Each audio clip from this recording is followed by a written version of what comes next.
Hi guys, I'm Charles and I take photos, and today I'm going to be doing a review of the Nikon D5300.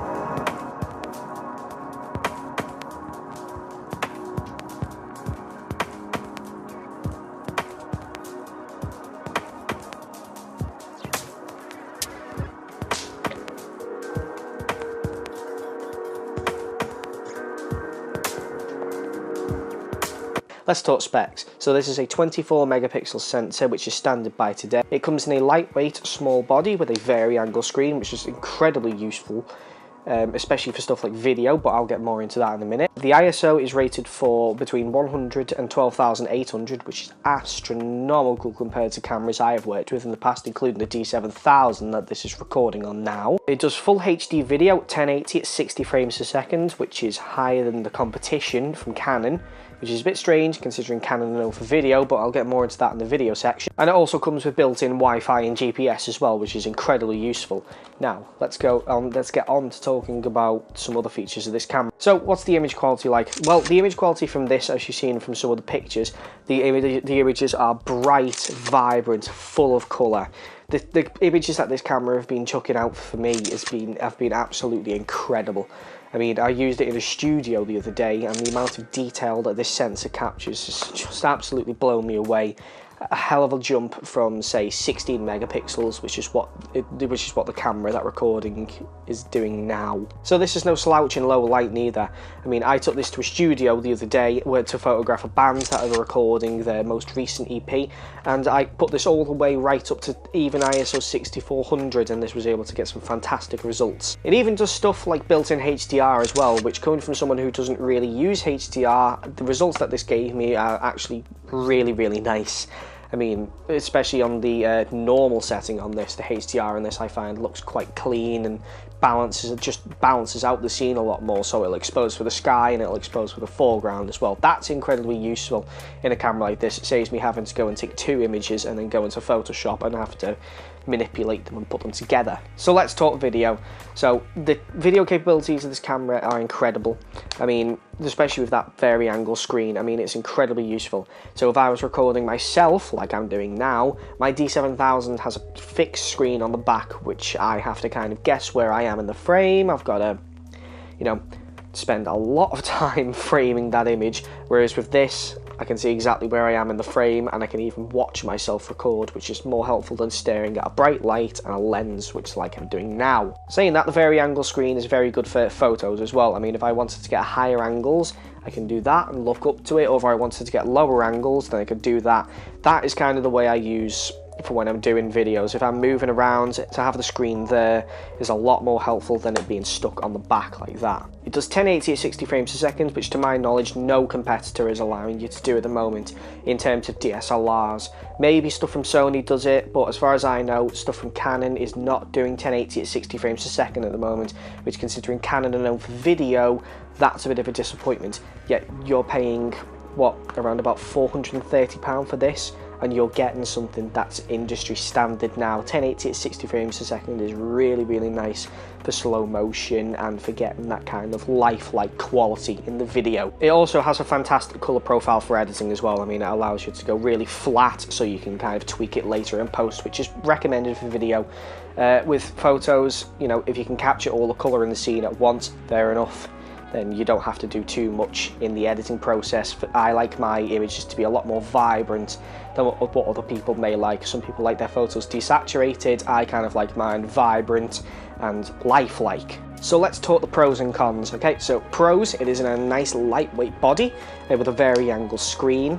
It does 1080 at 60 frames per second, has a built-in microphone up top, a stereo microphone I should say.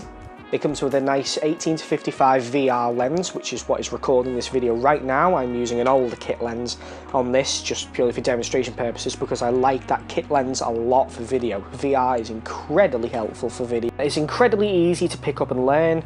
I mean, even though I know Nikon's DSLRs, I've used a lot of stuff in their range. I've been using them for years, so I kind of know the menus inside and out. It was still very easy to pick up this camera and kind of learn where everything was a lot quickly. It is a bit confusing on the back to a beginner. I mean, you'd expect a lot more buttons everywhere, but it's simplified. It is a good camera to just pick up and learn. I mean, I learned it very, very quickly. It's coming from a Nikon D7000, which is chock full of buttons and features. This is kind of all nice and simplified on the back there. So it even does stuff like quiet mode, which is fantastic for if you're photographing weddings. I mean, my D7000 does quiet mode, and it still sounds quite loud considering it's called quiet mode. The quiet mode on this is a lot quieter just because the shutter is made out of a more lightweight material. The built-in Wi-Fi is incredibly useful. I mean, I work for Nikon. I'm a Nikon customer sales advisor, so essentially I advise people on what cameras they should be buying from the Nikon lineup, and the Wi-Fi was incredibly useful for when I had to take photos in store and then have to put them onto Facebook or wherever I'm doing my reporting later. I could just kind of go into the menu, select the Wi-Fi, turn the hotspot on, and then it would connect to my phone instantly, and I could download images there and then. It was fantastic for when I was working with bands as well. I mean, I could take photos of them in the studio, get them straight to my phone, edit them on the train, and then boom, send them back to them. And the results I managed to get from mobile editing was incredible. I'm really going to miss that mobile workflow. It's something I wish I could do with my D7000. Now let's talk cons. This is mainly just nitpicking. I don't want to kind of, you know, tear the camera apart. Not that I could, because I love it that much. It doesn't have a dedicated ISO button, which I thought there was on the 5000 series, but apparently not. You've got to kind of, you know, press the I button on the back there and then toggle through and change the ISO, whereas on my D7000 and even on my D90, it had a dedicated ISO button that you could just kind of press and then scroll along and select the ISO that you wanted. That would be incredibly useful on something like this. No built-in autofocus motor. I mean, they can put it in their other DSLRs. It's on my D7000, it's on my D90, it's on my D300S. I mean, I'm pretty sure even my D40 had it. Not too sure, don't quote me on that.